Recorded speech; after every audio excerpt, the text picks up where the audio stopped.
তো hello guys, welcome back to my new video. So guys, আজকে 27 ফেব্রুয়ারি 2026। তো আজকে সকাল থেকে দিনটা নর্মালি কাটছিল, কাটতে কাটতে এমনি কাজের মধ্যে খুবই ব্যস্ত ছিলাম। তো আমাদের এখানে আজকে পাথর আনা হচ্ছিল।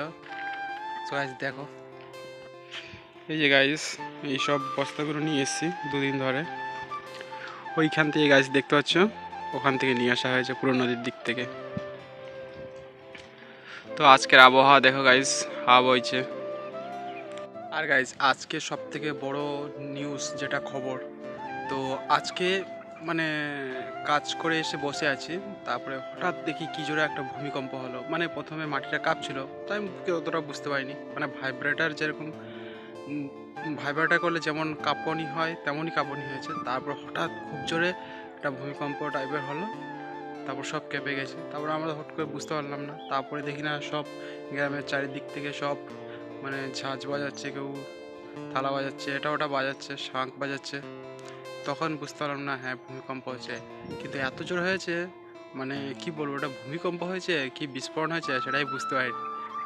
এবার যখন খবরে দেখছি তখন বোঝা গেল যে বাংলাদেশের সাতক্ষীরা জেলা দিয়ে মানে এই ভূমিকম্পটার উৎসস্থল।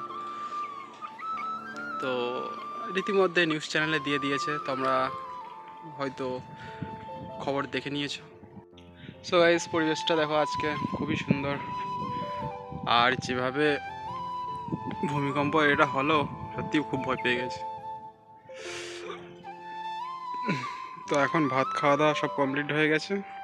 আবার বিকেলের দিকে কিছুটা মাল আছে, সেটা বইতে হবে। সো গাইস, অপেক্ষায় আছি কবে যে ঘরটা হবে, ভিতের কাজ কবে শুরু হবে। সত্যি কথা বলতে লোকজন পাওয়া যাচ্ছে না ঠিকঠাক, যার কারণে কাজ খুবই পিছিয়ে পড়ছে। বালি আনলাম, পাথর এনেছি, এখনও আনতে হবে, এখনও 50-60 বস্তা পড়ে আছে ওইদিকে। তো ক্যাপ খোঁড়া হয়ে গেছে অলমোস্ট। ওখানে একটা খুঁড়তে হবে, আর এইরকম জায়গাটা খুঁড়তে হবে। খুঁড়লে হয়ে যাবে, মিস্ত্রি আসবে হোলির পরে, তারপরে ঘর স্টার্ট হবে।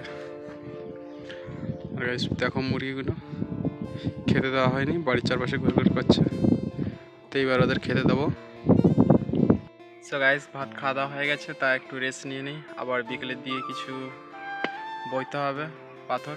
আর গাইস, ভিডিও করতে পারছি না, কাজের মধ্যেখানে ভিডিও করা যাচ্ছে না, মানে ভিডিও করতে পারছি না।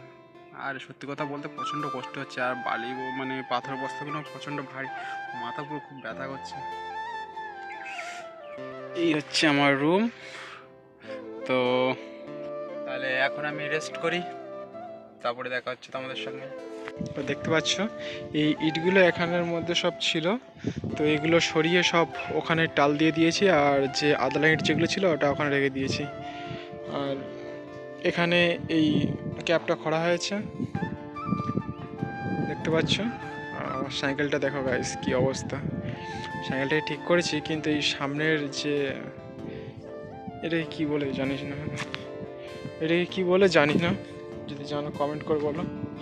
এইটা ভেঙে গেছে, যার জন্য এসে সাইকেলটা ভালো লাগছে না দেখতে, চালাতে কেমন লাগে। গাইস, শুধু ভাবছি যে কবে যে ঘরটা আরম্ভ হবে, কবে হবে, ভিতটা হয়ে গেলে তাও অনেকটা শান্তি পাওয়া যাবে। সেই চিন্তা করছি শুধু কবে হবে কবে হবে, শুরুই হচ্ছে না, তো কি করে শেষ হবে। তো সত্যি কথা বলতে আজকে ভূমিকম্পটা সত্যি খুবই খতরনাক ছিল। তো তোমাদের ওইদিকে ভূমিকম্প হয়েছে কিনা এটা অবশ্যই তোমরা কমেন্ট করে জানাবে। বেশিরভাগটা তো হয়েছে বাংলাদেশে, একটা খবরে দেখছিলাম যে বাংলাদেশে উৎসস্থল নাকি ভূমিকম্পটা। সো গাইস দেখো ঘেরির অবস্থা, মাছ ছাড়া হয়ে গেছে বাগদাপোনা। আর এদিকে এই ঘাটটা শুকনো করেছে, দেখতে পাচ্ছ। ওখানে বাঁধ দেওয়া কাজ হচ্ছে। তো তোমরা কালো দেখছো যত সম্ভব। এদিকে সূর্য, ওই যে দেখো মুরগিগুলো। গাইস দেখো মাল বইছি, তো মানে আলটা ভেঙেছি কপালে, এত লাগছে কি বলবো। সো গাইস, আজকের দিনটা খুবই একটু কাজের মধ্যে গিয়েছে। তো এখন রাত 9টা বাজে, খাওয়া দাওয়া সব কমপ্লিট হয়ে গেছে।